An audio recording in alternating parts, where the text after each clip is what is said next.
నమస్తే. తెలంగాణ రాష్ట్రంలో గత 2-3 రోజుల క్రితం ఒక ఇష్యూ మనకందరికీ తెలిసిందే. సాయి ఈశ్వరాచారి బీసీలకు 42% చట్టబద్ధంగా రావడం లేదని పెట్రోల్ మీనబోసుకొని ఆత్మహత్య చేసుకున్న సంఘటన నిజంగా తెలంగాణ రాష్ట్రంలో సంచలనంగా మారింది. అంటే ప్రధానంగా బీసీలకు అన్యాయం చేస్తున్నారు. కామారెడ్డి డిక్లరేషన్ పెద్ద మోసం. కేవలం ఓట్లు వేయించుకోవడానికి మాత్రమే కామారెడ్డి డిక్లరేషన్ ప్రకటించారు తప్ప 100% బీసీలను మోసం చేసినారు అనేది ప్రధానంగా ఎవరైతే ఆత్మహత్య చేసుకున్నాడో అతను ఆరోపించండి అనేది వార్తలు కూడా వస్తున్నాయి. ఇప్పుడు ఇదే అంశం గురించి ఈ యొక్క బీసీల రిజర్వేషన్లకు సంబంధించి తెలంగాణ రాష్ట్రంలో చాలా రోజులుగా ఒక రకంగా చెప్పాలంటే ఒక 1 ఇయర్గా చర్చ నడుస్తూనే ఉంది. కాంగ్రెస్ ఏమో మేము చెయ్యని ప్రయత్నం లేదు, జంతర్ మంతర్ దగ్గరికి కూడా పోయి ధర్నాలు చేసినాం, మేము అన్ని ప్రయత్నాలు చేసినాం, ఇంక మేము చేయాల్సింది ఏం లేదు, చేయాల్సింది మొత్తం బీజేపీ చేయాలి. ఇక్కడున్న 2 కేంద్ర మంత్రులు కానీ 6 ఎంపీలు కానీ కేంద్రం దగ్గరికి పోయి నరేంద్ర మోడీ దగ్గర వాళ్ళు అడిగి 9th షెడ్యూల్లో పెట్టించాలి తప్ప మేము చేయాల్సింది ఏం లేదు, మేము ఇంతకన్నా ఏం చేయలేమని కాంగ్రెస్ ప్రభుత్వం ఎన్నికలకు పోయింది. కారణం ఏంటంటే జూబ్లీహిల్స్ ఉప ఎన్నికల్లో గెలవడంతో ఆ ఉత్సాహం అని కొందరు అంటున్నారు, లేదు కేంద్రం నుంచి రావాల్సిన నిధులు ఆగిపోతాయని కొందరు అంటున్నారు. సరే ఏదేమైనా పార్టీ పరంగా ఇస్తామని చెప్పిండ్రు, అది ఎక్కడ పెద్దగా ప్రభావం చూపుతున్నట్లు ఏడ కనిపించట్లేదు, వినిపిస్తలేదు కూడా. దాన్ని నిరసిస్తూ ఆత్మస్థైర్యం కోల్పోయా లేకపోతే బీసీలకు తరతరాలుగా అన్యాయం జరుగుతుందనే బాధల్లో తెలియదు కానీ మొత్తం అయితే సాయి ఈశ్వరాచారి పెట్రోల్ పోసుకొని నిప్పండించుకొని చనిపోయిన పరిస్థితి కనిపిస్తా ఉంది. మాట్లాడదాం ఇదే అంశం, ఇంకా చాలా అంశాలు ఉన్నాయి. మనతో పాటు Peddapalli BC JAC chairman Dasari Usha గారు ఉన్నారు. నమస్కారం అండి. నమస్తే అన్న. ఎట్లా చూస్తారు సాయి ఈశ్వరాచారి యొక్క మృతి? ఎందుకంటే సంచలనంగా మారింది. దాదాపు శ్రీకాంత్ చారి ఆనాడు తెలంగాణ ఉద్యమం కోసం ఒంటిపై పెట్రోల్ పోసుకొని ఎలాగైతే చనిపోయిండో, అంటే కొన్ని వార్తలు కూడా వచ్చినాయి, శ్రీకాంత్ చారి లాగా బలిదానం అయితేనే తెలంగాణ వచ్చింది కాబట్టి నేను చనిపోతే కూడా బీసీలకు రిజర్వేషన్ చట్టబద్ధంగా వస్తాయి అనే ఒక వీడియో కూడా సర్క్యులర్ అవుతుంది. అది నిజం అంటారా? మరి ఏం మాట్లాడతారు మీరు? అసలు ఒకళ్ళు ఆత్మహత్య చేసుకోవాలి అని అంటే వాళ్ళకి ఎంత ధైర్యం కావాలో ముందు ఆలోచించండి. అసలు ఇంతమంది అందరం పోరాటం చేస్తున్నాం అని చెప్పేసి కలిసి పోరాటం చెయ్యాలి అని చెప్పేసి పిలుపునిస్తున్నాం. కానీ సాయి ఈశ్వరాచారిని కొంతమంది ఏమంటారంటే ఆత్మహత్య చేసుకున్నాడు, ఎంత బలహీనుడు కావచ్చు, ఆత్మస్థైర్యాన్ని కోల్పోయిండు కాబట్టే ఆత్మహత్య చేసుకున్నారు అని అనుకుంటున్నారు. మనోవేదకి లోనయ్యి కొంతమంది ఆయన ఆత్మహత్య చేసుకుంటున్నారు అని అనుకున్నారు. కానీ ఆయనకి బీసీల పట్ల ప్రతిరోజు బీసీల గురించి మాట్లాడి మాకు రిజర్వేషన్ రావాల్సిందే. ఆయన ఎంత అన్న 33 ఏళ్ల వయసు, ఆయన కేవలం ఒక డ్రైవర్ పని చేసుకుంటా, ఒక భార్య ఉంది, 3 పిల్లలు ఉన్నారు. వాళ్ళ కుటుంబాన్ని నడపాలి అని అంటే ఎంత కష్టపడాలో ఆలోచించండి ఒక డ్రైవర్గా పనిచేస్తూ.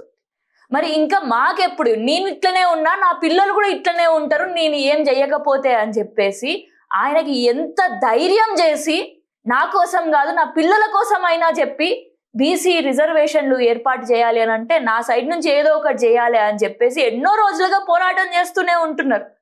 మరి ఇక్కడ కాంగ్రెస్ ప్రభుత్వం కూడా మీరు అన్నట్టు కాంగ్రెస్ ప్రభుత్వం కూడా అన్ని రకాలుగా చేసినామని అంటున్నారు కదా. మరి ఇంకా ఏం చెయ్యాలి అని చెప్పేసి తెలియక దారి చూపించేటోళ్ళు కూడా, మార్గం ప్రభుత్వం కూడా మూసుకునేసరికి ఆయన ఆత్మ బలిదానం చేసిండు అని చెప్పాలి. నేడు ఎవరికి వాళ్ళ భార్యని పిల్లల్ని వదిలేసి ఎవరైనా బలవుదామని అనుకుంటారా? కానీ నేడు పిల్లల కోసం ఆయన బలి అయిండు. నేడు మేమందరం కూడా, కానీ బీసీ నాయకులమందరం మేము కూడా ఏమంటున్నాం అంటే బలిదానం వద్దు, మన ప్రాణాలను త్యాగం చేయడం ఆపేయండి అని అంటున్నాం. ఎందుకంటే ఆ బొంద పెట్టాల్సింది ఈ చేతగాని ప్రభుత్వాల్ని బొంద పెట్టాలి. ఆ బొందలో ఉండాల్సింది ఎవరు? చేతగానోళ్ళు. అంటే ఈ సాయి ఈశ్వరాచారి మృతిపై కొన్ని అనుమానాలు కానీ లేకపోతే రకరకాల వార్తలు కూడా స్ప్రెడ్ అవుతున్నాయి. అంటే ఆయన బీసీల కోసం చనిపోలేదు, ఏదో కొంత ఆ తీన్మార్ మల్లన్న ఆఫీస్లో ఏదో జరిగింది, వాళ్ళ భార్యకు డబ్బులు ఇవ్వడం, ఆ వీడియో పబ్లిక్ రావడం, ఆయన మనోవేదన చెంది అట్లా చనిపోయిండు తప్ప బీసీల కోసం కాదనే వాదన వస్తుంది. నిజమంటారా? It is false, absolutely false. నేను ఇప్పటి వరకు వెరిఫైడ్ లేకుండా ఏ ఇన్ఫర్మేషన్ ని కూడా మాట్లాడలేమన్నా. మరి వెరిఫైడ్ గా ఉంది కాబట్టి ఆయన పెట్రోల్ పోసుకొని తిన్మార్ మల్లన్న ఆఫీస్ బయటకు వచ్చిన తర్వాత పెట్రోల్ పోసుకొని తగలబెట్టుకున్నాడు. తగలబెట్టిన తర్వాత అటు చుట్టుపక్కల ఉన్న వాళ్ళందరూ వచ్చి కూడా ఆయన ఆ మంటల్ని ఆర్పిన తర్వాత అడగడం జరిగింది, అరే ఎందుకోసం పెట్రోల్ పోసుకున్నావయ్యా అని చెప్పేసి, ఎందుకోసం అగ్గితోటి కాల్చుకున్నావు నీ ఒంటిని అని చెప్పేసి అడిగితే ఆయన ఒకటి బీసీ రిజర్వేషన్. ఆయన అంతటి శ్వాస ఆడని సమయంలో కూడా అంతటి బర్నింగ్ ఇష్యూస్ ఒళ్ళు మొత్తం కూడా బర్న్ అవుతున్నప్పటికీ కూడా ఆయన బీసీ రిజర్వేషన్ అనే పదాన్ని ఆయన చెప్పలేదు, ఆయన చెప్తూ ఉన్నాడు చూడండి. అది మరి అంత ఆవేదన లేకపోతే ఎట్లా చెప్పగలుగుతాడు? అసలు బీసీల కోసం కాకపోయేది ఉంటే ఎందుకు బీసీ రిజర్వేషన్ అని ఎవరైనా కూడా ఇప్పుడు మనకి ఆఖరి సమయాలలో మనకి బలంగా కోరుకునేదే గుండెల్లో ఉన్నదే మాట్లాడతామని అంటారు. మరి ఆయన గుండెల్లో ఉన్నది బీసీ రిజర్వేషన్ కాబట్టి ఆ సమయంలో కూడా ఆయన నోట్లో నుంచి ఉచ్చరించినటువంటి పదం బీసీ రిజర్వేషన్ అనే పదం. అంటే మరి ఎందుకు ఎవరి కుట్ర ఉందా అట్లా తప్పుడు ప్రచారం పట్టించడానికి ఎవరికి శక్తులు ఉంటాయి? వ్యవస్థన వ్యక్తుల ప్రమేయం ఉందంటారు ఆ కుట్రలో? ఇవి అన్ని కలిపి వచ్చేటటువంటి దుష్ప్రచారం అన్న. ఇప్పుడు బీసీలకి రిజర్వేషన్లు వస్తే ఇప్పుడు జనరల్ కేటగిరీలో ఇప్పుడు మనం చూస్తున్నాం సర్పంచ్ ఎన్నికలు జరుగుతున్నాయి. నేడు 42% రిజర్వేషన్లు ఇయ్యలేకపోతున్నారు చేతగానితనం వల్ల. ఇది ఇప్పుడున్నటువంటి మన రాష్ట్ర ప్రభుత్వం, కాంగ్రెస్ ప్రభుత్వం. ఇప్పుడు వాళ్ళు ఏమన్నారు, మేము పార్టీల పరంగా 42% బీసీలకు ఇస్తామని అంటున్నారు. ఎక్కడ ఇస్తున్నారు? సరే అని చెప్పి పోటీ చేస్తే మొన్న ఏమైంది నల్గొండ జిల్లాల ఒకటి యునానిమస్ గా చేసుకుంటాను నేను, కోమటిరెడ్డి వెంకటరెడ్డికి యునానిమస్ గా గిఫ్ట్ ఇస్తా అని చెప్పేసి ఒక రెడ్డి ఛాలెంజ్ చేసిండు ఒక ఊర్లో. మరి అక్కడ ఒక బీసీ అభ్యర్థి, బీసీలు బయటికి వచ్చి ఒక జనరల్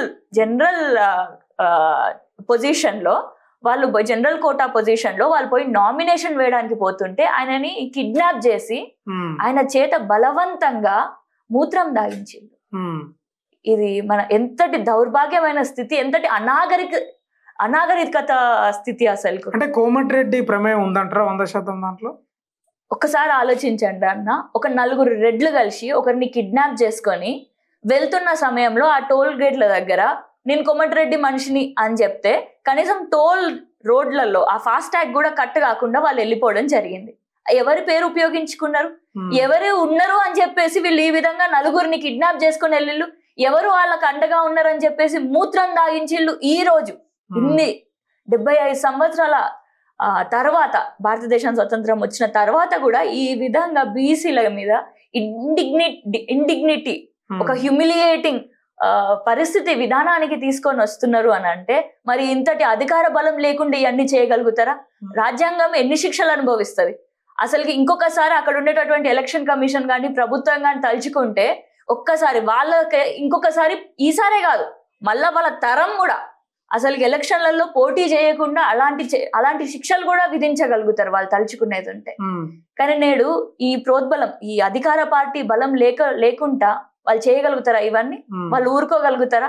తాట తీయదా ఈ ప్రభుత్వం? తాట తీయదా మన రాజ్యాంగం? అంటే ఏం జరుగుతుంది నల్గొండలో ఈ మధ్య కాలంలో? యాదగిరి యాదవ్ది మీరు చెప్పిన ఇష్యూ అది ఒకటి, ఇట్లా మూత్రం దాగించారు అనేది కిడ్నాప్ చేసి. కైలాష్ నేతకు కూడా డిసిసి అధ్యక్ష పదవి ఇస్తే అది కూడా ఇష్యూ. అంటే ఏం జరుగుతుంది నల్గొండల? రెడ్ల పెత్తనానికి గండి పడుతుందనే ఉద్దేశంతో ఇవన్నీ జరుగుతున్నాయి అనుకోవచ్చా ఏంటి? బీసీలు ఐక్యంగా అయ్యి వాళ్ళు పోరాటం చేస్తున్నారు కాబట్టి ఈ రెడ్లది అగ్రవర్ణాలది వాళ్ళ పులాదులు కదులుతున్నాయి. నేను అందరు అట్లున్నారు అని చెప్పను. కొంతమంది అగ్రవర్ణాల్లో ఉన్న వాళ్ళు మేధావులు, ఎంతో మంచి వాళ్ళు ఉన్నారు. వాళ్ళు ఎన్నో ప్రజాక్షేత్రంలో ప్రజా సేవలు చేస్తున్న వాళ్ళు కూడా ఉన్నారు. వాళ్ళు బీసీలకి రిజర్వేషన్ కావాలి అని అనేటటువంటి అగ్రవర్ణాలకు చెందిన వాళ్ళు కూడా ఉన్నారు. అర్థం చేసుకొని మరి ఆ విధంగా నేను అందరూ అని అన్నట్లే ఈ విధంగా పునాదులు కదలడం వల్ల వాళ్ళ అధికార బలం, వాళ్ళ ఆర్థిక బలం, వాళ్ళు ఇప్పుడున్నటువంటి ఒక ప్రైడ్, ఒక ఈగోని క్యారీ చేస్తున్నారు చూడండి, అది వాళ్ళకి హర్ట్ అవ్వడం వల్ల నేడు అలాంటి వాళ్ళ పునాదులు కదలడం వల్ల వాళ్ళు భయానికి లోనయ్యి ఏం చేయాలో తెలియక బీసీల పైన, ఎందుకంటే బీసీలం మేము అందరం కలిసి పోరాడుతున్నాం కాబట్టి వాళ్ళ పునాదులు కదులుతున్నాయి కాబట్టి ఆ భయంతో నేడు బీసీల పైన అటాక్ చేస్తున్నారు. కానీ మనం ఈ అటాక్లతోటి మనం గమనించవచ్చు బీసీలకి వాళ్ళు కోరుకున్నటువంటి రాజ్యం మేమెంతో మాకంతా, వచ్చేటటువంటి రోజులు తొందరలోనే ఉన్నాయి అని చెప్పేసి ఈ అటాక్లతోటే మనం చెప్పొచ్చు. అందుకనే బీసీలని కూడా ఇంకా ధైర్యంగా ముందుకొచ్చి పోరాటం చేయండి అని అంటున్నాను. అంటే ఇంకోటి ప్రధానంగా ఈ బీసీల రిజర్వేషన్లకు సంబంధించి కాంగ్రెస్ మేము చేసే ప్రయత్నాలని జీవోలు తెచ్చినాం, ఆర్డినెన్స్లు తెచ్చినాం, బిల్లులు రాష్ట్రపతి దగ్గర ఉన్నాయి, గవర్నర్ దగ్గర ఉన్నాయి. మేము ఇంతకంటే ఏం చేయాలి? ఈరోజు సాయేశ్వరి చారి మృతి చెందడానికి కారకులు బాధ్యత తీసుకోవాల్సింది బీజేపీ అని కాంగ్రెస్ చెప్తుంది. అవునా? మరి కాంగ్రెస్ అన్ని విధాలుగా అన్ని రకాలుగా వాళ్ళు ప్రయత్నం చేస్తున్నారు అని అంటే మరి ఒక ప్రైవేట్ బిల్ ఎందుకు పెట్టలే పార్లమెంట్ లో? సింపుల్. ఫస్ట్ ఒక బిల్లు పెట్టాలి పార్లమెంట్ లో. బిల్లు పెట్టాలి అని అంటే ఎవరో ఒకళ్ళు ఎంపీ పెట్టొచ్చు. మరి ప్రైవేట్ బిల్ ఇప్పుడు ప్రధాన ప్రతిపక్షంగా మన కేంద్రంలో ఉన్నటువంటి పార్టీ ఏ పార్టీ ఉంది? కాంగ్రెస్ పార్టీయే. మరి బీజేపీ పార్టీ పెడతలేదు అని అంటే నువ్వన్నా పెట్టొచ్చు కదా. మీరు ఒక 30-40 మంది ఎంపీలు లేరా అక్కడ? పుష్కలంగా ఉన్నారు. మీరు కూడా దగ్గర 50% వస్తున్నారు ఎంపీలు మీరు అందరు కలిస్తే కూడా, మీ కూటమిలో కూడా. మరి ఇండియా కూటమి వదిలేసేయండి, మీ కాంగ్రెస్ పార్టీ తలుచుకునేది ఉంటే 40-50 మంది ఎంపీలతోటి మీరు అక్కడ ప్రైవేట్ బిల్ పెట్టించకపోయే వాళ్ళ. 40-50 మంది ఎంపీలు ముందుకు వస్తే స్పీకర్ అక్కడ యాక్సెప్ట్ చేయకపోయేటోడా? మరి మేము అదే అడుగుతున్నాం. మీరన్నా పెట్టొచ్చు కదా బిల్లు. మీరు అన్ని మాట్లాడేటి అన్ని కూడా ఇప్పుడు చెప్పే ముచ్చట్లన్నీ కూడా ఈ కేవలం తాత్కాలిక ఉపశమనం మాత్రమే. మీరు ఏదో ఇది నేను లాగినా నువ్వు గుంజినాగానే అది ఎటు తేలని పంచాయతీ, ఈ పంచాయతీ తేలని పంచాయతీ అని ముందు నుంచి చెప్తున్నారు అందరూ కూడా. అందరు ఇంటెలెక్చువల్స్, మేధావి వర్గం, బీసీ వర్గాలు, బీసీ నాయకులు అందరు కూడా, బహుజన వర్గాలు అందరూ కూడా ముందు నుంచే చెప్తున్నారు. ఇప్పుడు మీరు ఏది చేసినా కూడా ఆర్డినెన్స్ అంటారు కదా, గవర్నర్ కి ఇచ్చినామంటారు కదా, అసెంబ్లీలో ప్రవేశపెట్టినామని అంటున్నారు కదా. ఇవన్నీ దేనికి పనికి రావు. అంటే ప్రధానమైనటువంటి పత్రాలు ఇవన్నీ. అంటే ప్రధానంగా అసెంబ్లీలోనేమో మద్దతు ఇస్తుంది, బీజేపీ మద్దతు ఇస్తుంది, సరే బీఆర్ఎస్ ఇస్తుంది, అందరు ఇస్తారు. ఎందుకు కేంద్రం దగ్గరికి పోతలేరు? ఇక్కడ ఉన్న 2 కేంద్ర మంత్రులు ఏమన్నారు, 6 ఎంపీలు ఏమన్నారు? ఎప్పుడో అధికారంలోకి మేము వస్తే అప్పుడు మేము బీసీ ముఖ్యమంత్రిని చేస్తామని చెప్తున్నారు. మీరు వచ్చేది ఎప్పుడు, చేసేది ఎప్పుడు? నిజంగా మీకు చిత్తశుద్ధి ఉంటే ఈ రోజు నరేంద్ర మోడీ దగ్గరకు పోయి ఎందుకు తెలంగాణలో బీసీ బిడ్డలు అన్యాయానికి గురవుతున్నారు, 9th షెడ్యూల్లో పెట్టండి సార్ అని ఎందుకు ఒక వినతి పత్రం వేయలేదని కాంగ్రెస్ వాళ్ళు ఆరోపిస్తాం. ముఖ్యంగా ముఖ్యమంత్రి రేవంత్ రెడ్డి ఆరోపిస్తున్నాడు కదా. రెండే అన్న, 2 గంటల దగ్గర బొంతలే. ఈ బీజేపీ గాని కాంగ్రెస్ గాని ఏ పార్టీలకి కూడా చిత్తశుద్ధి లేదు. అందుకనే వాళ్ళు ఎందుకంటే వాళ్ళ పార్టీలోనే ఎవరున్నారు? 50 మంది ఎమ్మెల్యేలు రెడ్లు, మిగిలిన ఒక 10 మంది 15 మంది దాకా వెల్మాలు ఉంటారు. అంటే నీకు ఓసీల నుంచే నీకు దగ్గర 70% మంది 60% మంది ఎమ్మెల్యేలు నీకు ఒకటే వర్గం నుంచి రావడం జరుగుతుంది మన తెలంగాణలోనే. ఈ విధంగా ప్రతి రాష్ట్రంలో కూడా అదే పరిస్థితి ఉంది. మరి ఇక్కడ ఇవి మాత్రమే కాదు, ఓన్లీ రాజకీయ పరంగా మాత్రమే కాదు, ఈ నేడు రాజకీయంగా ఎదగాలి అని అంటే ఎంతో ఆర్థిక బలం తోడు కావాల్సి వస్తుంది. ఎంతో మంది కార్పొరేట్ సంస్థల్ని నడుపుకుంటూ ఈ కార్పొరేట్ రంగం నుంచి కూడా ఆర్థికంగా పైసలు తెచ్చుకొని వీళ్ళందరూ కూడా ఎమ్మెల్యేలు అవుతున్నారు. వీళ్ళకే ఎంతో మంది ఇప్పుడు ఉన్నటువంటి మన తెలంగాణ రాష్ట్రంలోనే దగ్గర 90% మంది కరోర్పతిలే అన్న. ఇంకా 90% అంటే ఇంకెక్కువే ఉంటారు కావచ్చు కానీ తక్కువ మాత్రం ఉండరు. మరి ఇటు కార్పొరేట్ పరిస్థితి కిందకి వస్తే ఈ కార్పొరేట్ సెక్టార్ ని కూడా చూసుకుంటే ఇక్కడ కింద పనిచేసేటోళ్ళందరూ కూడా ల్యాప్టాప్లు పట్టుకొని 9 గంటలు 10 గంటలు 11 గంటలు పనిచేసేటోళ్ళందరూ కూడా మన బిడ్డలే ఉంటారు. బీసీలు, ఎస్సీలు, ఎస్టీలు, బహుజన వర్గాలే ఉంటారు. కానీ ఈ కార్పొరేట్ సంస్థను నడిపేటోళ్ళు, ఆ డైరెక్టర్లు, ఆ సిఇఓలు, మేనేజింగ్ డైరెక్టర్లు ఎవరైతే ఉంటున్నారో వీళ్ళందరూ కూడా మళ్ళీ ఓసీలే. నేడు మీరు స్టాటిస్టిక్స్ చూడండి, ఈ కార్పొరేట్ సంస్థలలో కూడా కేవలం 4% బీసీ, ఎస్సీలో ఎస్సీ ఎస్టీ కలిపి ఒక 0.5%, ఇంకా మిగిలిన వర్గాలు ఒక 8% ఉంటాయి. ఇంకా ఇవి తీసేస్తే మిగిలిన వాళ్ళందరూ కూడా ఓసీలే. See how horrible it is. అంటే ఆర్థికం వాళ్ళ చేతుల్లోనే ఉంది నేడు రాజకీయం కూడా వాళ్ళ చేతుల్లోనే ఉన్నాయి. ఈ రెండు ఇప్పుడు రాజకీయంగా ఉండాలంటే ఆర్థికం కావాల్సి వస్తుంది, ఆర్థికం కావాలంటే మళ్ళీ రాజకీయం ఎట్లా కావాల్సి వస్తుంది? మళ్ళీ దీనిలో పాలసీలు అంటారు, మళ్ళీ స్కీమ్లు అని అంటారు. ఈ పాలసీ మేకింగ్ మళ్ళీ వీళ్ళకి కార్పొరేట్ సంస్థలకి ఎవరికైతే ఉపయోగపడేటట్టు కావాలో, వీళ్ళకి ఉపయోగపడేటట్టు కావాలో, ఎవరైతే వీళ్ళకి పైసలు ఇస్తారో మళ్ళీ వాళ్ళకి తగ్గినట్టు పాలసీస్ స్కీమ్స్ చేస్తున్నారు. అట్లా ఈ రెండు ఈ రాజకీయమును ఆర్థికం, కార్పొరేట్ సంస్థలు రెండు కలిపి నేడు రాజకీయం చేస్తున్నాయి. ఆ రెండిట్లోనూ మళ్ళా ఉన్నది అగ్రవర్ణాలకి చెందిన వాళ్ళే. ఈ విధంగా మొత్తం చేస్తున్నారు కాబట్టి పైనకి మాత్రం ఓట్లు ఓట్లు ఇప్పుడు రాజకీయంగా మనకు ఉన్నటువంటి ప్రాఫిట్ ఏంటంటే డెమోక్రసీ. మన రాజ్యాంగం ఏమంటుంది? ప్రజాస్వామ్య దేశం అని అంటారు. అంటే నీకు ఓటేసే హక్కు ప్రతి ఒక్కరికి ఇస్తుంది. కానీ మనది ఎంత దుర్భాగ్యమైన పరిస్థితి, మనకి ఓటుని అమ్ముకునే రోజులు వచ్చేసినాయి. ఇప్పుడు ఓటుకి నోటిస్తే గానీ ఎవరు కూడా ఓటు వేయని పరిస్థితికి వచ్చింది. కానీ నేడు చిన్న చిన్నగా మార్పు వస్తుంది అని అనుకుంటున్నాను. నేడు చూసేటటువంటి దౌర్భాగ్యమైన పరిస్థితిని అన్ని వర్గాలలో కూడా ఓటుని అమ్ముకోవద్దు అనే చైతన్యం చిన్న చిన్నగా వస్తుంది అని చెప్పేసి వింటున్నాం, చూస్తున్నాం. కానీ అది ఇంకా మనం ఎక్స్పెక్ట్ చేసినంత వరకు రాలేదు. మొన్న ఎలక్షన్ లో చూస్తే ఎలక్షన్ల ముందు నేను పైసలు ఇవ్వలేదని చెప్పేసి నేనే అమ్ముడు పోయినా అని చెప్పేసి అన్నటువంటి పరిస్థితుల్ని కూడా చూసినాం అన్నమాట. సో ఆ విధంగా ఇమేజ్ ని కూడా డ్యామేజ్ చేసి బీసీ నాయకులని కిందకి లాగాలి అని చెప్పేసి ప్రయత్నం చేస్తాను. అంటే వాస్తవంగా కూడా ఈ అగ్రకుల నాయకులు కూడా మాట్లాడినట్లు నేను కూడా విన్నా, చూసినా. బీసీ అభ్యర్థులు నిలబెట్టుకుంటే కూడా గెలిపించుకోలేని స్థితిలో మీరున్నారు, మా మీద పడి ఎందుకు ఏడుస్తున్నారు మీరు అనేది ప్రధానంగా వాళ్ళు ఆరోపిస్తున్నారు. నిజం కాదా అది? ఇప్పుడన్నా మీదొక కుటుంబంలో మీ కుటుంబం గడవాలి అని అంటే మీరు బయటకు వచ్చి మీరు ఎంతో పని చేస్తున్నారు, శ్రమిస్తున్నారు. ఆ విధంగా బీసీలు అందరూ కూడా శ్రమజీవులే. వాళ్ళకి ఆర్థికంగా లేకపోవడం వలన, లేకపోతే ఇంట్లో వాళ్ళని చూసుకోవాలి అని అంటే కొన్ని రోజులు వాళ్ళ కోసం ఇవ్వాల్సిందే, కొన్ని గంటలు ఒక రోజులో ఇంట్లో వాళ్ళ కోసం పని చేయాల్సిందే తప్పకుండా ఆర్థిక పరిస్థితి వల్ల. కాబట్టి ఇప్పుడు ఈ బలహీనతను కొంతమంది ఓసీలు ఈ బలహీనతను వాళ్ళ గుప్పెట్లోకి తీసుకొని వీళ్ళకి పైసలు ఇవ్వడం మొదలుపెట్టిళ్ళు. కొన్ని రోజులైన తర్వాత అర్థమైపోయింది మన వాళ్ళకి, అరే పైసలు ఇవ్వడం వల్ల మాకు రావాల్సిన పాలసీలే, మాకు రావాల్సిన పథకాలే మాకు అందట్లేదు, నిన్న ఓటుని అమ్ముకోవద్దు అని చెప్పేసి కూర్చుంటున్నప్పుడు ఏమైతుంది, మళ్ళీ ఇదే అగ్రవర్ణాలకు చెందిన వాళ్ళు గూండాగిరి చేస్తున్నారు. మళ్ళా ఈయనని ఏమంటున్నాడు, నువ్వు గనక ఒకవేళ నాకు ఓటు వేయకపోతే బిడ్డ, నీ సపోర్ట్ గనక నాకు లేకపోతే బిడ్డ, మీ ఇంట్లో పరిస్థితి చెప్తా.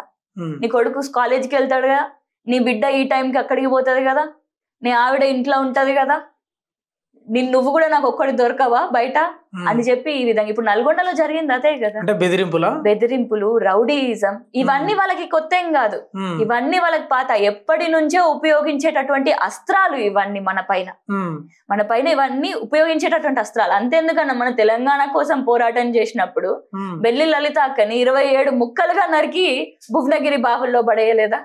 మరి తెలంగాణ కోసం మన ఒక స్పిరిట్, ఒక గొంతు ఇచ్చింది తను, గాన కోకిలతను. అలాంటి గొంతు ఉండొద్దు. లలితను కూడా హత్య చేసింది నయం అనేది వార్తలు వస్తున్నాయి. ఆయన కూడా ఒక బడు బలహీన వర్గాలకు సంబంధించిన వ్యక్తే కదా, ఆయనకి ఏం సంబంధం? వ్యవస్థ ఏమైనా చేపించింటదంటారా? నయం బయటకు వచ్చి ఆయననే కావాలని పోయి నరికిల్లా, నయం కాకపోయినా ఇంకెవరైనా కూడా ఆయన వెనకాల ఎవరున్నారు? ఆ విధంగా ఇప్పుడు కూడా మళ్ళీ ఒక బీసీ బిడ్డనే పెడతాడు, లేకపోతే ఎస్సీ బిడ్డ, బహుజన వర్గాల బిడ్డనే పెడతారు. అంటే ఐక్యమత్యం లేదన్నట్లే కదా మీరు మాట్లాడుతున్నప్పుడు. ఇప్పుడు ఐక్యమత్యం వస్తుందన్న, ఐక్యమత్యం ఒకటే రోజులో రాదు మనకి. ఈ అగ్రవర్ణాలకు చెందిన వాళ్ళందరూ కూడా ఐక్యమత్యంగా ఉన్నారు అనుకుంటున్నారా? నేను ఒక పాలక వర్గాన్నే చూడండి, రేవంత్ రెడ్డి ఉన్నాడు, కోమటిరెడ్డి ఉన్నాడు, పొంగులేటి ఉన్నాడు, వీళ్ళందరూ ఉన్నారు కదా. వీళ్ళందరూ నేనే ముఖ్యమంత్రి, ఉత్తమ్ కుమార్ రెడ్డి గారు ఉన్నారు. వీళ్ళందరూ అంటున్నారా అనట్లేదా? మరి వాళ్ళు ఏదైనా ఐక్యమత్యంగా ఉన్నారా? లేదు. మనకు ఒక తాటి పైకి తీసుకొని వచ్చేది ఒక ఐడియాలజీ, ఒక పోరాట పటిమ ఉండేటటువంటి భావం, లేకపోతే ఏదో ఒకటి ఉండాలి. మనం పర్పస్ అనేటిది ఉండాలి. ఆ పర్పస్ తోటి మనం ఐక్యమత్యంగా అవుతాం. నేడు ఈ ఓసీ వర్గానికి చెందిన వాళ్ళందరూ కూడా ఆ పర్పస్ తోటి అధికారం కావాలి అని చెప్పి, ఎట్లనైనా కావాలి అని చెప్పేసి వాళ్ళు దానికోసం ఏ పార్టీలో వాళ్ళు ఉన్నా కూడా వాళ్ళకే ఓట్లు వేసుకొని నేడు వాళ్ళు గెలుచుకొని ఏదో ఒక విధంగా అధికారంలోకి వస్తున్నారు. సర్పంచ్లు కానివ్వండి, నేడు సర్పంచ్ ఎలక్షన్లు జరుగుతున్నాయి కదా, నువ్వు ఏ పార్టీ కానన్నా నువ్వు ఒకవేళ ఓసీ అయినావు అనుకోండి, ఒక్కరు ఓసీలు ఉన్నారనుకోండి, మిగిలిన బీసీ బిడ్డ ఎవరైనా పోటీ చేసిళ్ళు అనుకోండి, వీళ్ళందరూ ఏకమై వీళ్ళ దగ్గరకు వస్తారు. ఈ బీసీల వర్గాలలో చిచ్చులు పెట్టేసి బీసీ ఓట్లన్నీ కూడా విడదీయాలి అని అనుకుంటారు. అన్న ఎప్పటి నుంచో మనకి దూరం అయింది విద్య, బీసీలకి, బహుజన వర్గాలన్నిటికీ కూడా. ఓసీలకి ఎప్పటి నుంచో ఉన్నది వాళ్ళకి అధికారం, రాజులుగా ఉన్నారు. అంటే ఈనాడు విద్య చదువుకున్న విద్యార్థులు కూడా ఓటుకు నోటులక అమ్ముడు పోతున్న వార్తలు ఈ మధ్య కాలంలో వచ్చినాయి, మీరు కూడా విని ఉంటారు. మరి దాన్ని ఏమంటాం మనం? అది దౌర్భాగ్యమైన పరిస్థితి అని అంటారు. ఇంకా మీరు అమ్ముకుంటున్నారు అని అంటే మిమ్మల్ని మీరు తాకట్టు పెట్టుకున్నట్టే. ఇప్పుడు ఈ తెలంగాణలో బీసీ ఉద్యమం స్టార్ట్ అయింది, అందరు ఏకమైపోయినరు, ఐకమత్యం స్టార్ట్ అయిపోయింది. ఏకమైపోయినరు అని అనట్లే, ఏకం అవుతానే ఉన్నారు. ఇంకా ఎన్నేళ్ళు పడుతుంది? ఒక 30-20 ఏళ్ళు, 50 ఏళ్ళు పడుతుంది. ఇప్పుడు అన్న 2000 సంవత్సరాల నుంచి బీసీ వర్గాలని తొక్కిపెట్టి ఉంచిళ్ళు. మనకి తెలంగాణ కోసమే మనం 1969 నుంచి పోరాటం చేస్తే కొన్ని దశాబ్దాల పోరాటం తోటి తెలంగాణ వచ్చింది. ఏది 1947లో మనకి ఇండిపెండెన్స్ వస్తే 1969 నుంచి తెలంగాణ లిబరేషన్ కోసం మనం పోరాటం చేయడం స్టార్ట్ చేసినాం. 20 years లోనే అక్కడ ఫైట్ స్టార్ట్ చేసినాం. ఒక 40 years లో 50 years లో మనకి తెలంగాణ వచ్చేసింది. కానీ బీసీలో అట్లా కాదే. మన కుల వ్యవస్థ 2000 సంవత్సరాల నుంచి ఇక్కడ బ్రాహ్మణులు ఉంటారు, నెత్తి పైన పొట్ట మీద క్షత్రియులు ఉంటారు, భుజం పైన క్షత్రియులు ఉంటారు. మరి ఆ విధంగా ఒక నిర్మాణం అనేది కాళ్ళ దగ్గర శూద్రులు ఉంటారు, ఇంకా కాళ్ళకి అసలు లేనటువంటి వాళ్ళు అతి శూద్రులు అని చెప్పేసి ఈ విధంగా ఒక కుల నిర్మూలన కుల నిర్మాణం జరిగింది 2000 సంవత్సరాల నుంచి. ఒక మనువాదం అనేటటువంటిది మనకి 2000 సంవత్సరాల నుంచి మన సొసైటీ, మన కల్చర్ అన్నిట్లో వస్తూనే ఉంటుంది. మరి అంత 2000 సంవత్సరాల నుంచి వచ్చింది, మరి ఎన్ని సంవత్సరాలు పడుతుంది? ఈ రోజు పడుతుందా, రేపు పడుతుందా? దానికి పోరాటం ఎప్పటి నుంచి స్టార్ట్ అయింది? 2000 సంవత్సరాల నుంచి అయిన పోరాటం కేవలం మనకి ఫూలే గారు ఉన్నప్పటి నుంచి ఎదిరించడం మొదలు పెట్టారు, రియలైజ్ అవ్వడం మొదలు పెట్టారు. మరి ఆ విధంగా సర్దార్ సర్వాయి పాపన్న గౌడ్, పండగ సాయన్న, వీళ్ళందరూ కూడా మధ్యలో మనందరికీ కూడా ఇన్స్పిరేషన్. మనం కూడా చేయగలుగుతాం, మనం కూడా రాజ్యాన్ని ఏలగలిగే సత్తా మనకున్నది అని చెప్పేసి ఈ విధంగా మనకి తీసుకొని వస్తూ మనకి భావజాన్ని వ్యాప్తి చేసుకుంటూ రావడం జరిగింది. అంటే ఇంకోటి, బీసీలలో లేకపోతే బీసీ ఎస్సీ ఎస్టీలలో చాలా మంది మేధావులు కూడా ఉన్నారు. వాళ్ళు ఒక పార్టీని స్థాపించి ఏకతాటిపైకి తీసుకొచ్చే సత్తా ఉన్నా కూడా ఎందుకు అగ్రవర్ణ పార్టీలో చేరి ఎందుకు వాళ్ళ వంచన ఎందుకు చేరుతున్నారంటే ఏం చెప్తారు మీరు?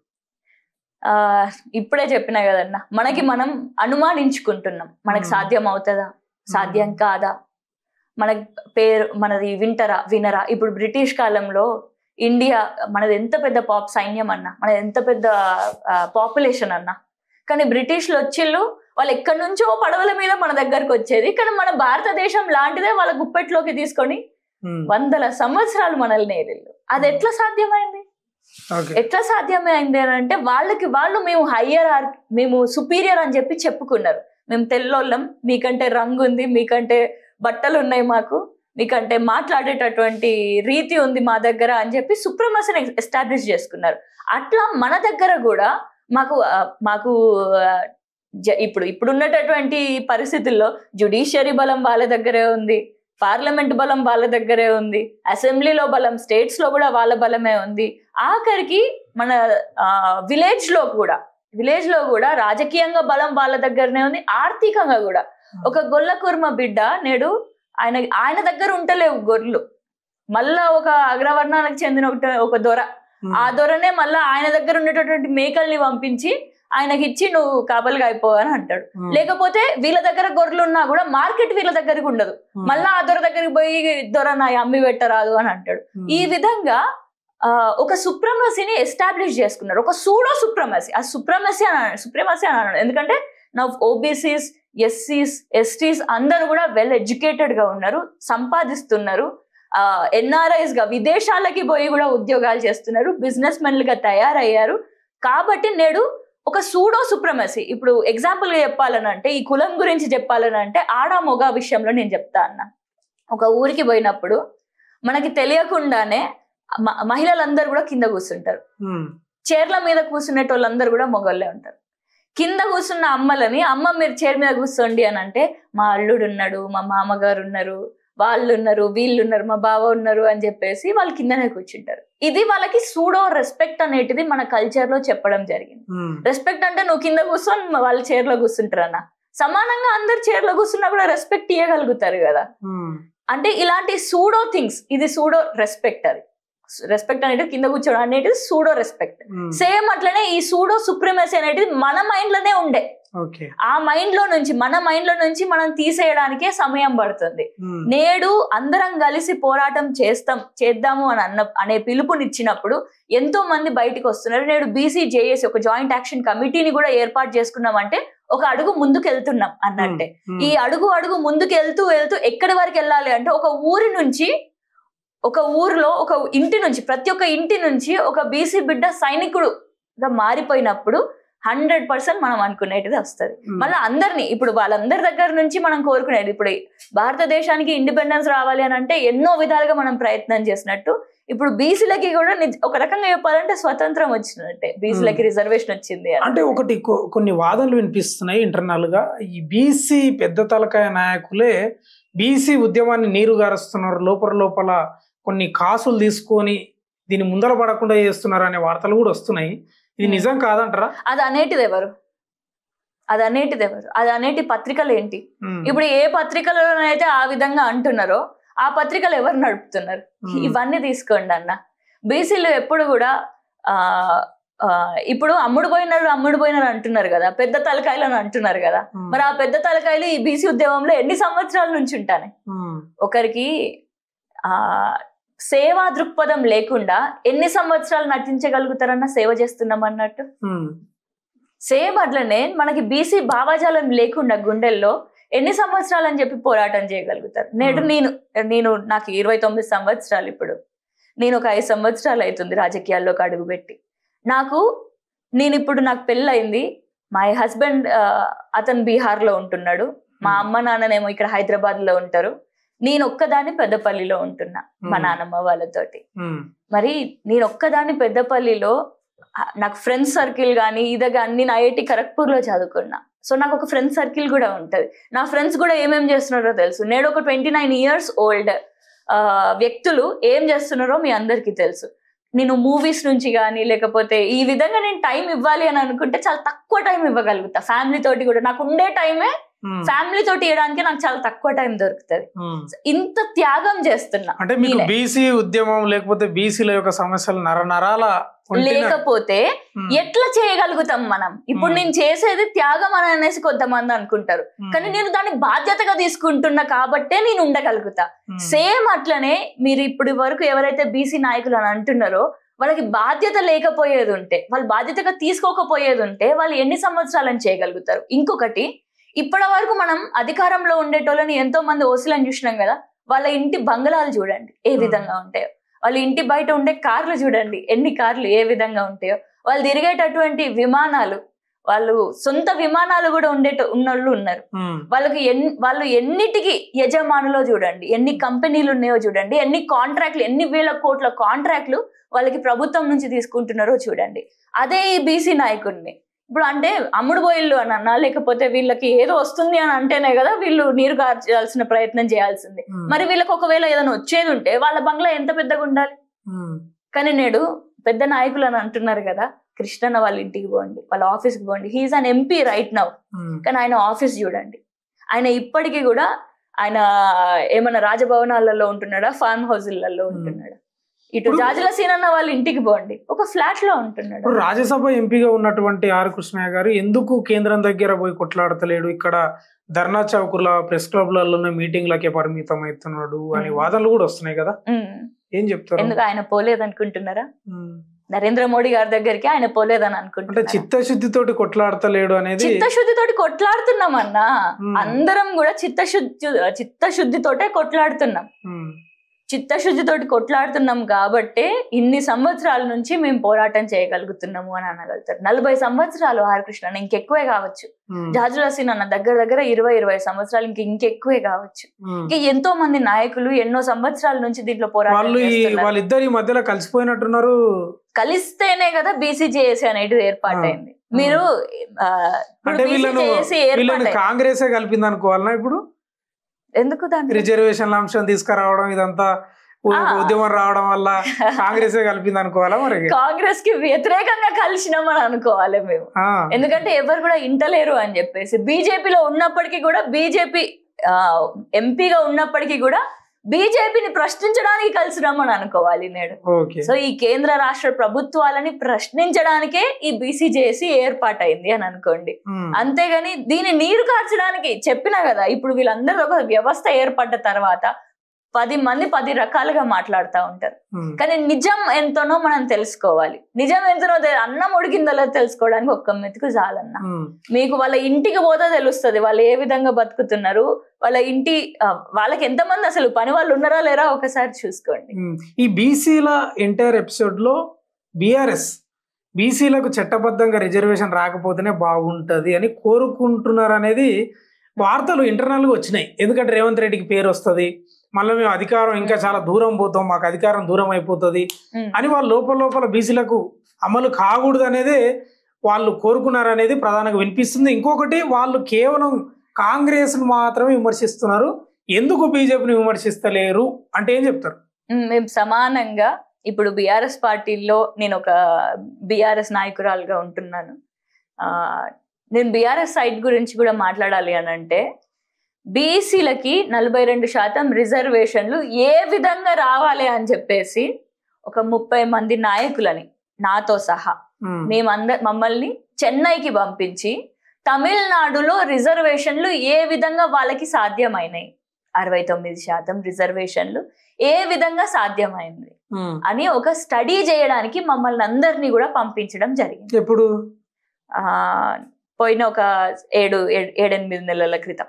అంటే గతంలో 33% 23% తగ్గించినప్పుడు ఎందుకు మీరు అప్పుడు అవలోకనం చేసుకోలేదు, ఎందుకు ఆత్మ పరిశీలన చేసుకోలేదు మరి బీఆర్ఎస్ వాళ్ళు? అది అడగండి మరి. అప్పుడున్న సమయంలో నేను మొన్న జాయిన్ అయినా, ఏది లోకల్ బాడీ ఎలక్షన్లు అయిపోయిన తర్వాత నేను జాయిన్ అయినా. అప్పటి నుంచి నేను బీఆర్ఎస్ పార్టీని చూస్తే బీఆర్ఎస్ పార్టీ మమ్మల్ని అందరినీ కూడా ఒక 30 మందిని బీసీ నాయకులని, మంత్రులని, బీసీ మాజీ మంత్రులని, ఎమ్మెల్యేలని, ఎమ్మెల్సీలని, దాని తర్వాత నాలాంటి యువకులకి బీసీ వాదం ఉండేటటువంటి యువకులని ఒక 30 మందిని మమ్మల్ని చెన్నైకి పంపించి స్టడీ చేసి మళ్ళీ తీసుకొచ్చిన తర్వాత మేము కేటీఆర్ అన్నగారితో పాటు కేసీఆర్ సార్కి కూడా మేము ఏం నేర్చుకున్నాం, ఏం తెలుసుకున్నాం, మన రాష్ట్రంలో కూడా బీసీలకి రిజర్వేషన్ కావాలంటే ఏ వైపు అడుగులు వేయాలి అని చెప్పేసి చర్చలు జరపడం జరిగింది.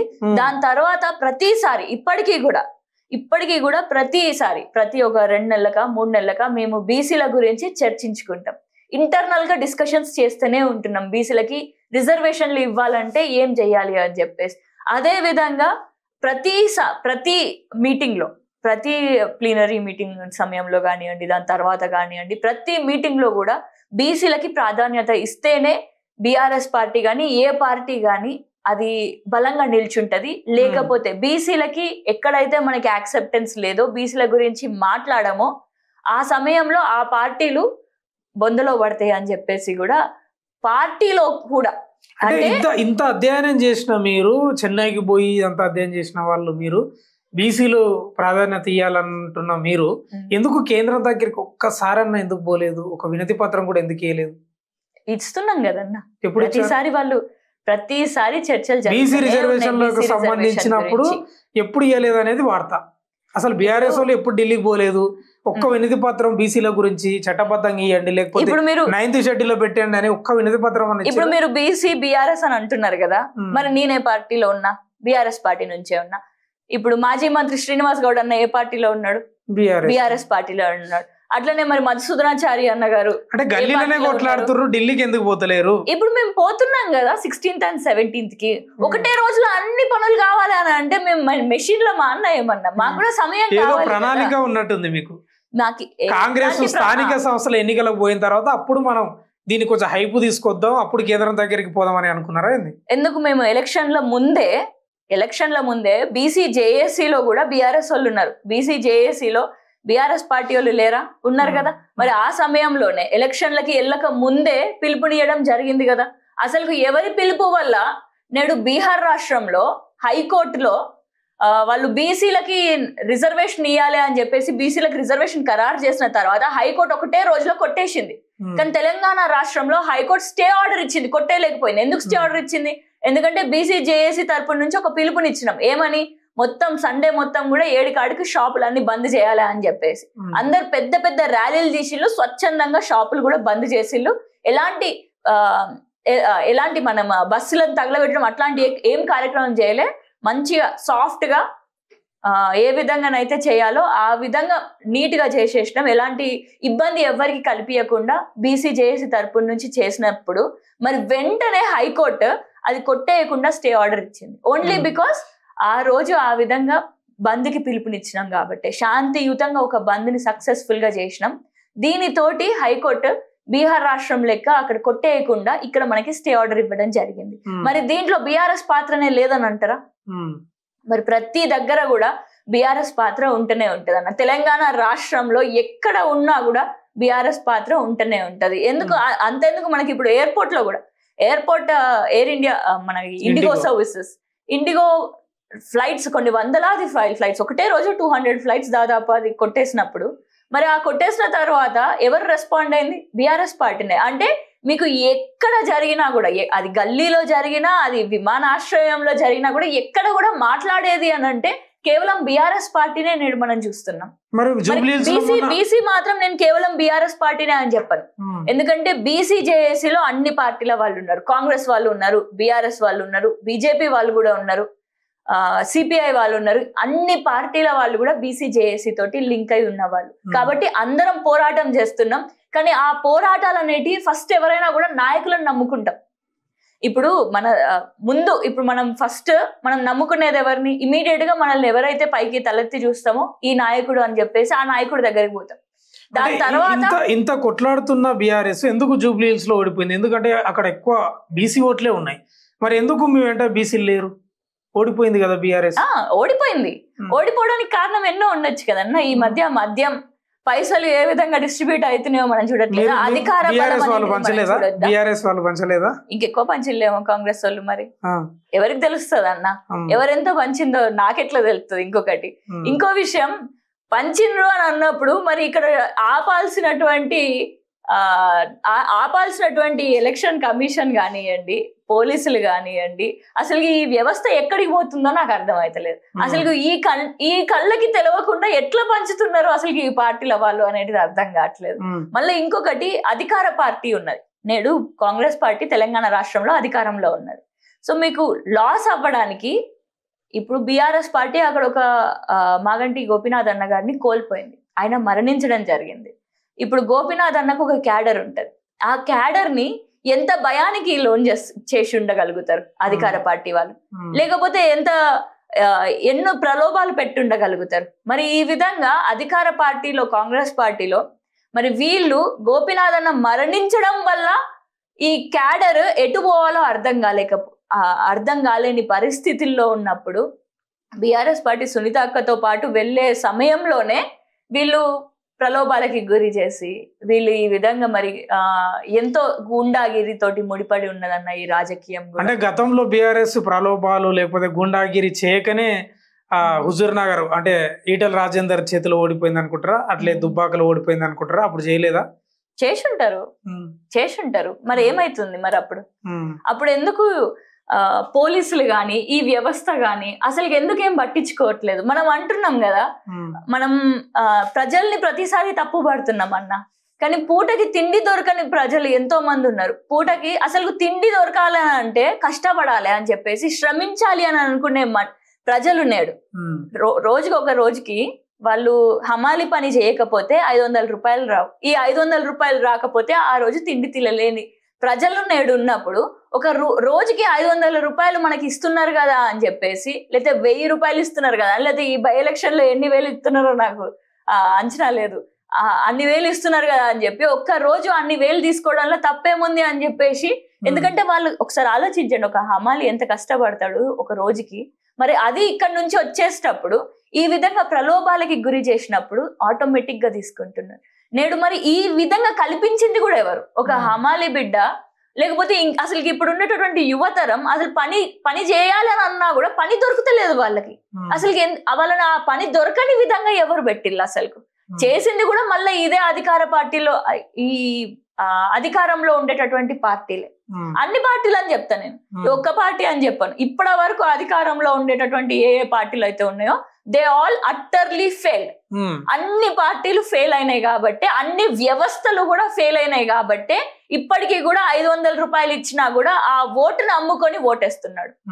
అదే వీళ్ళకి ఒక్కసారి ఉద్యోగం కల్పించండి, వ్యవస్థను అట్లా ఏర్పాటు చేయండి, ఉద్యోగం కల్పించే వ్యవస్థని ఒక యువకుడికి ఇచ్చి చూడండి, మరి ఒక 500 రూపాయలు ఇస్తే ఓటేస్తాడా? ఇయ్యడు. 5 లక్షల రూపాయలు ఇప్పుడు సాఫ్ట్వేర్ ఇంజనీర్లు ఉన్నారు, వాళ్ళు 3 లక్షలు 4 లక్షల నెలకు సంపాదించేటోళ్ళకి నువ్వు 500 రూపాయలు ఇస్తే ఓటేస్తానంటే 500 రూపాయలు తీసుకొని ఓటేస్తాడా? సచ్చినా ఓటే. ఇప్పుడు ఈ బీసీ రిజర్వేషన్లకు సంబంధించి ముఖ్యమంత్రి రేవంత్ రెడ్డి ఒక స్టేట్మెంట్ చేసిన ఆ మధ్యకాలంలో, బీజేపీ ఎట్లా చేస్తలేదు, ఎట్లా అధికారంలో ఉంది వాళ్ళు చేస్తలేరు, బీసీ రిజర్వేషన్ చట్టబద్ధంగా రావాలంటే రాహుల్ గాంధీ ప్రధానమంత్రి కావాలే, ఖచ్చితంగా అప్పుడు చేస్తారని ఎవరు రేవంత్ రెడ్డి చెప్తున్నాడు. ఇంకా బీఆర్ఎస్ పాత్ర అంటే మామూలుగానే ప్రాంతీయ పార్టీ కాబట్టి, ఇప్పుడు ప్రధానమంత్రి రాహుల్ గాంధీ అయిన తర్వాతనే బీసీలకు చట్టబద్ధంగా వస్తాయని మీరు నమ్ముతున్నారా? నమ్ముతలేనన్నా, నాకైతే నమ్మకం లేదు. రేవంత్ రెడ్డి చెప్తున్నాడు గట్టిగా, నమ్మండి ప్రధానమంత్రి అయితే రాహుల్ గాంధీ 100% అవుతుందని చెప్తున్నాడు ఆయన. ఎట్లా చెప్తున్నాడు? అధికారంలో ఇక్కడ ఉండేటటువంటి హామీలే ఇవ్వలేకపోతున్నాడు, నెరవేర్చలేకపోతున్నాడు. ఇప్పుడు మహిళలకు 2500 ఇస్తానన్నాడు, పెన్షన్ పెంచుతానన్నాడు.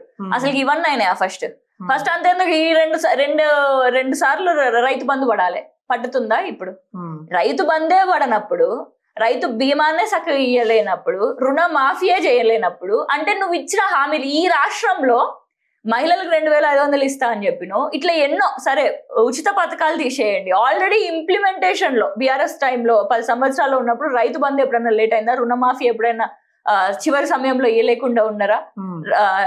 రైతు భరోసా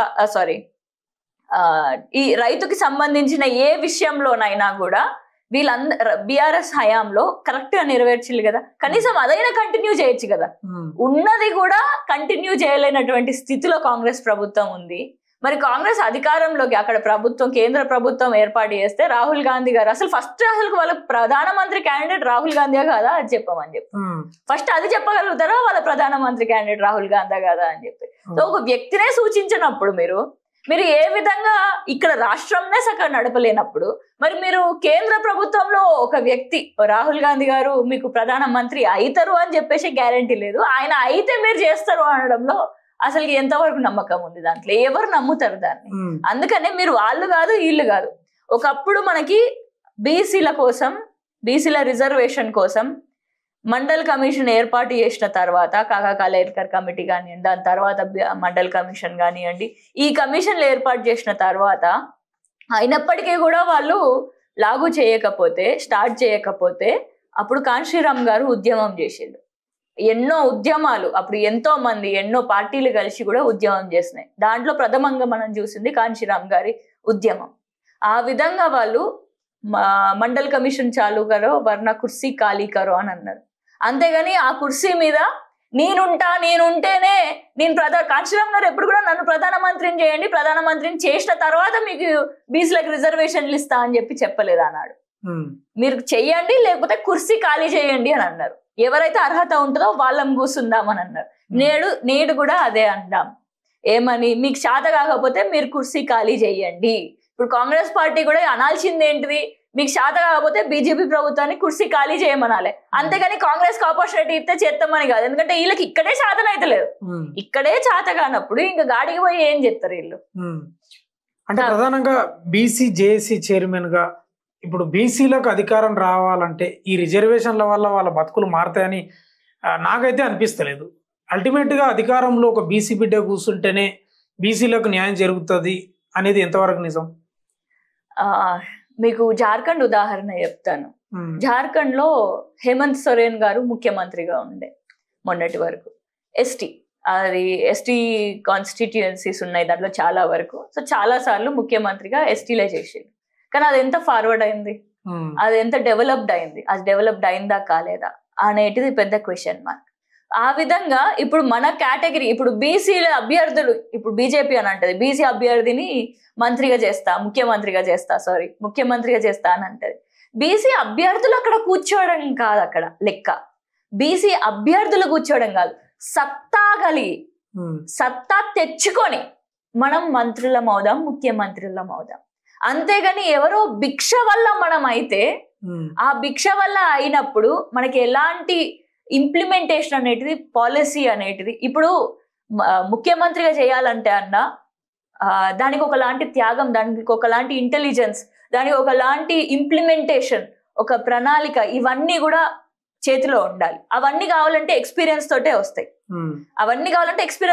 ఇప్పుడు ఎవరినో ఒకరిని తీసుకొని పోయి బీసీలని అభ్యర్థిని, ఈయన బీసీ కదా ఈయనని పెడుతున్నాం, మేము ముఖ్యమంత్రి అభ్యర్థులను చేస్తున్నాం అని చెప్పి ఏ పార్టీ చెప్పినా కూడా ఆయన సత్తా లేకుండా ఆయన అయిందనుకోండి, నేడు ప్రజల కష్టాలు ఏం తెలుస్తాయి ఆయనకి. కాబట్టి ఇప్పుడు ఎంతో మంది పోరాటం చేస్తున్నటువంటి బీసీ నాయకులు ఉన్నారు. మరి ఆ విధంగా పోరాటం చేస్తున్న వాళ్ళు, ఆ విధంగా నిజంగా ప్రయోజనాలు, బీసీల ప్రయోజనాలు అని అంటే కాలమే చెప్తుంది మనకి. ఒక రోజుల్లో 2 రోజులలో అగ్ని పరీక్ష చేసి దానిలో నుంచి బయటకు వచ్చేటోళ్ళని మనం ముఖ్యమంత్రి చేయలేము ఇప్పుడు. కాబట్టి ప్రతి దానికి కూడా సమయం వస్తుంది. మరి బీసీ ముఖ్యమంత్రిని కూడా మనమే చేసుకోవాలి. అది పార్టీల దగ్గర నుంచి వచ్చేటటువంటి ప్రణాళిక కాదు.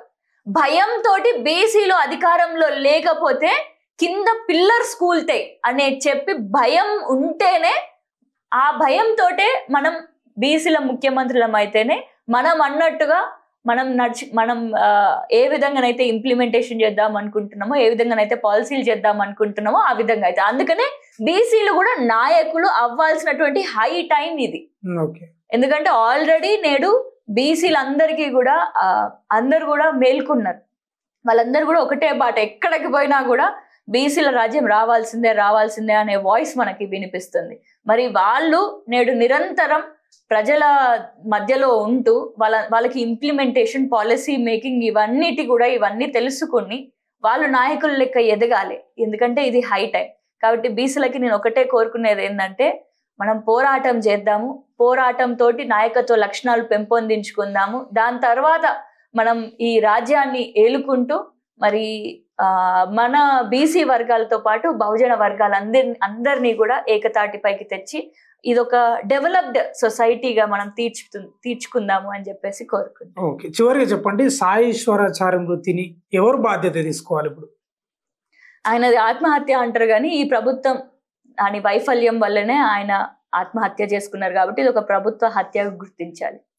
కాబట్టి మేమందరం కూడా కోరుకునేది ఏంటంటే, సాయి ఈశ్వరాచార్య అన్నకి ఆయనది కేవలం ఈ 2 ప్రభుత్వాలు, కేంద్ర ప్రభుత్వం బీజేపీ, ఇటు రాష్ట్ర ప్రభుత్వం కాంగ్రెస్ ప్రభుత్వం, 2 కూడా బీసీలకి 42% రిజర్వేషన్ ఇచ్చేయడంలో ఫెయిల్ అయ్యిళ్ళు.